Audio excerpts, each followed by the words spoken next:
ఒక పట్టుదల, ఒక కమిట్మెంట్ తో పనిచేయాలి. విద్యా వ్యవస్థలో మనం మార్పు తీసుకురావాలి.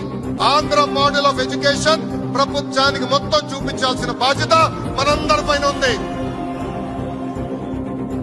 అందుకే ఇక్కడున్న ఉపాధ్యాయులందరినీ కోరుతున్నా, ఇంతేకాదు లైవ్ లో చూస్తున్న ఉపాధ్యాయులందరినీ కోరుతున్నా, రండి కలిసికట్టుగా పనిచేద్దాం. ప్రపంచానికి ఆంధ్ర మోడల్ ఆఫ్ ఎడ్యుకేషన్ ఏంటో చూపిద్దాం. టీవీ చూడడం ఇష్టమైన వాడు, క్రికెట్ చూడడం ఇష్టమైన వాడు, సెల్ ఫోన్ మాట్లాడుకోవడం ఇష్టమైన వాడు, సెల్ ఫోన్ లో మెసేజ్లు జీవితాన్ని బతికిస్తాయనుకున్నవాడు, ఫ్రెండ్ తో గాసిపింగ్ చేయడం బతికిస్తుంది అనుకున్నవాడు ఇవాల్టి రోజున సైకిల్ వేసుకుని రోడ్డు మీద తిరుగుతున్నాడు. ఎక్కడో ఒక చీప్ ఇంజనీరింగ్ కాలేజీలో చదువుకుంటూ సమయాన్ని సద్వినియోగం చేసుకున్న పిల్లవాడు ఐఐటిలో చదువుకుని ఒక కంట్రీ మేనేజర్ కాబోతున్నాడు. నేను మీతో ఎందుకు అత్యంత ప్రేమతో ఈ విషయం చెప్తున్నానంటే, హితశత్రువుని గుర్తించాలి.